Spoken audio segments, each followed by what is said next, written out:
মন্দারমণিতে দ্বিতীয় দিন আমরা ঘুম থেকে উঠে ফ্রেশ হয়ে বেরিয়ে পড়লাম বিচের ধারে একটু আনন্দ করার জন্য। কারণ দ্বিতীয় দিন আমাদের ওই রিসোর্টটা ছেড়ে আমাদের অন্য রিসোর্ট বুক করা হয়েছিল, আর সেই রিসোর্টটা ছিল ওই রিসোর্টটা থেকে কিছুটা দূরে। তাই আমরা অটোকে ডেকে নিয়েছিলাম। অটো আস্তে আস্তে আমরা বিচে গিয়ে সবাই মিলে একটু আনন্দ করে নিলাম। তারপর এসে আমরা সকালে টিফিনটা সেরে নিলাম সবাই মিলে, আর তারপর লাগেজ টাগেজ গুটিয়ে রেডি হয়ে আমরা বেরিয়ে পড়লাম ওই নিরালা রিসোর্ট থেকে। অটো চলে এলো আর আমরা অটোতে সমস্ত লাগেজ চাপিয়ে নিলাম। একটা অটোতে আমি, পায়েল, রাজশ্রীদা, শর্মিলাদি, দেবাশিস, রিমা বেরিয়ে পড়লাম, আর পূজাদির বরের কারে লালটুদা, মলি আর সাথে শর্মিলাদির বান্ধবী মধুরিমাদিও বেরিয়ে গেল। ও তোমাদেরকে তো বলাই হয়নি, আমাদের এই সকলের মধ্যে আরেকজন নতুন গেস্ট ছিল। সে হলো শর্মিলাদির বান্ধবী মধুরিমাদি। সে খুব ভালো ছিল, আমাদের সঙ্গে খুব সহজেই মিশে গিয়েছিল ওই একটা রাতের মধ্যে। যাই হোক, পরদিনে সবাই ওই নিরালা রিসোর্ট ছেড়ে বেরিয়ে পড়লাম নতুন রিসোর্টের উদ্দেশ্যে। পরদিন আমাদের যে নতুন রিসোর্টটা বুক করা ছিল সেটার নাম ছিল রয়্যাল হেরিটেজ, যেটা ছিল খুবই সুন্দর এবং খুব পরিষ্কার পরিচ্ছন্ন। হয়তো বিচের একদম ধারেই নয়, কিন্তু ওই রিসোর্টটা থেকে বিচটাও খুব একটা দূরে নয়। আমরা অটো করে ফাইনালি পৌঁছে গেলাম আমাদের নতুন রিসোর্টে। রিসোর্টটা সত্যিই দেখতে খুব সুন্দর ছিল, আর আমরা দেরি না করে রিসোর্টের ভিতরে ঢুকে পড়লাম। রিসোর্টের রুমগুলো পরিষ্কার করা হচ্ছিল বলে আমরা বাইরে কিছুক্ষণ ওয়েট করছিলাম লাগেজগুলো নিয়ে। তারপর আমাদেরকে রিসোর্টের রুম দিয়ে দেওয়া হলো। আমাদের দুটো রুম বুক করা হয়েছিল। একটা রুম ছিল কিং সাইজের রুম, যেখানে 3টে ডাবল বেড ছিল, মানে 6 জন থাকার। আর একটা রুম ছিল ডাবল বেডের একটাই। আর বড় রুমটাতে আমি, পায়েল, দেবাশিস, রিমা এবং রাজশ্রীদা থাকবো বলে ঠিক করেছিলাম। আরেকটা রুমে শর্মিলাদি আর মধুরিমাদি থাকবে, এটাই ঠিক হয়েছিল। আর লালটুদা, মলি আর পূজাদি বরের আজকের রিসোর্টটাও পড়েছিল আলাদা জায়গায়। লালটুদেরটা আমাদের একদম পাশে হলেও ওদেরটা ছিল একটু দূরে। যাই হোক, আমরা রুমে ঢুকে একটু ফ্রেশ হয়ে রেস্ট নিয়ে নিলাম। রেস্ট নিচ্ছিলাম, আর এদিকে দেবাশিস আর রিমা মিলে রিলস বানাচ্ছিল। যাই হোক, সবাই মিলে আড্ডা দিয়ে আমরা দুপুরে বেরিয়ে পড়লাম লাঞ্চের জন্য। আমাদের দুপুরের লাঞ্চ করার জন্য ঠিক হয়েছিল বিচের ধারে যে স্যাকগুলো থাকে ওখানে। তো আমরা সোজা হেঁটে বিচের ধারে চলে গেলাম, কিন্তু প্রতিটা স্যাকে এতটাই যে ভিড় ছিল আমরা বসার জায়গা পাচ্ছিলাম না। ফাইনালি অনেক ঘোরার পর একটা স্যাকে জায়গা পেলাম, যেটার নাম ছিল ঝুম রেস্টুরেন্ট। আর সত্যি কথা বলতে ওই স্যাকের খাবারগুলো ছিল দুর্দান্ত। আমরা সব কিছু ট্রাই করলাম ওখানে গিয়ে। প্রথমেই আমরা ওই স্যাকে গিয়ে অর্ডার করে নিয়েছিলাম আমুদি মাছ ভাজা। পরের দিনেই ক্রিসমাস ছিল বলে দেবাশিস আর রিমা একটা কেক কিনে নিয়েছিল, আর সেটাও ওখানে কেটে সবাই মিলে খাওয়া হলো। তারপর আমুদি মাছ খেতে আমরা অর্ডার দিয়ে দিয়েছিলাম পমফ্রেট থালি, যেখানে পমফ্রেটটা ছিল এতটাই বড় তোমরা না দেখলে বিশ্বাসই করবে না। যাই হোক, সবাই মিলে একসাথে খুব আনন্দ করলাম, খাওয়া দাওয়া করলাম একসাথে, আর সঙ্গে একটা দুপুরে দুর্দান্ত আড্ডাও দেওয়া হলো। খাওয়া দাওয়া করে স্যাকের নিচে আমরা একটু ঘুরতে এলাম বিচের ধারটা। আর বিচের ধারে এসেই বাচ্চাগুলো বললো গাড়িতে চাপবো।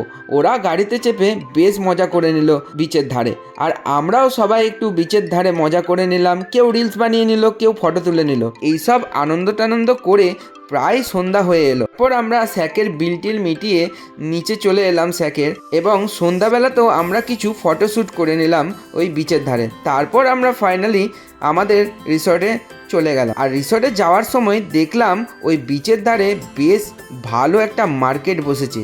এটা বসেছে নয়, এটা হয়তো সারা বছরই থাকে। এটা এখানকার পার্মানেন্ট মার্কেট মন্দারমণি। মার্কেটে ঢুকতেই মেয়েদের কেনাকাটা শুরু হয়ে গেল। আমরা ছেলেরা একদিকে দাঁড়িয়ে রইলাম, মেয়েরা এদিকে টুকটাক কেনাকাটা করতে শুরু করলো। লাস্টে আমরা অনেকটা বোর হয়ে গেলাম, আমরাও মার্কেটটা ঘুরতে শুরু করলাম ছেলেগুলো। তারপরে দেবাশিস ওখানকার একটা কাজু বরফি কিনে নিল, এবং সেটাও খেয়ে নিলাম আমরা সবাই মিলে। কিন্তু কাজু বরফিটার টেস্ট খুব একটা ভালো ছিল না। তারপর পাশে দেখলাম একটা খুব সুন্দর মন্দির হয়েছে, সেখানে সন্ধ্যা আরতি হচ্ছে, সেইটারও ছোট্ট করে ভিডিও করে নিলাম। তারপর আমরা চা খাওয়ার জন্য একটা দোকানে চলে গেলাম। ওখানে গিয়ে একটু চা খেয়ে নিলাম, আর সঙ্গে আড্ডা দিয়ে নিলাম। তারপর মেয়েরা সব কেনাকাটা করে এলো, আমরা রিসর্টে চলে গেলাম। রিসর্টে গিয়ে একটু আড্ডা দিয়ে নিলাম সবাই মিলে, আবার একসাথে আড্ডা দিয়ে রাতের খাবারের জন্য আমরা বেরিয়ে পড়লাম। পাশে একটা রেস্টুরেন্টে আমরা খাবার খাওয়ার জন্য চলে গেলাম। দেবাশিস আর রিমার শরীরটা ভালো ছিল না, তাই ওরা গেল না। বাকি আমরা সবাই মিলে চলে গেলাম ওই রেস্টুরেন্টে খাবার খাওয়ার জন্য রাতে।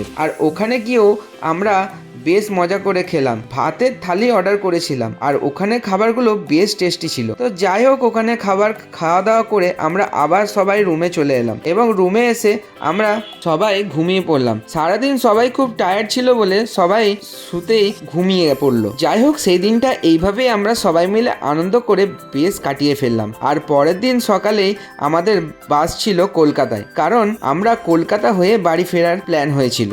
পরদিন সকালে ঘুম থেকে উঠে ফ্রেশ ট্রেশ হয়ে সবাই রাতে যে রেস্টুরেন্টে ডিনার করেছিলাম সেই রেস্টুরেন্টে গিয়ে সকালের ব্রেকফাস্টটাও সেরে নিলাম। কেউ খেলো ডিম টোস্ট, আবার কেউ খেলো লুচি তরকারি, আর প্রতিটা খাবারই ছিল খুব সুন্দর সুন্দর ব্রেকফাস্ট করে আমরা মন্দারমণিকে এবং ওই রিসর্টকে টাটা বলে বেরিয়ে পড়লাম সেই চাউলখোলা বাস স্টপেজে। আর ওখানে গিয়ে ওয়েট করতে থাকলাম বাস কখন আসবে। ফাইনালি কলকাতা যাওয়ার এসি বাস আমাদের চলে এলো। আমরা বাসে উঠে পড়লাম আর এই বাসটা ছিল খুবই ভালো, এসি কোচ ছিল, যার জন্য আমাদের জার্নি মনেই হয়নি। আমরা চাউলখোলা থেকে চেপে কলকাতার পথে রওনা হলাম। কলকাতা যাওয়ার পথে কোলাঘাটে বাসটা একবার দাঁড়িয়েছিল, ওখানে নেমে আমরা সবাই আখের রস খেয়ে নিলাম। আর আখের রস খেয়ে আমরা আবার বাসে উঠে পড়লাম।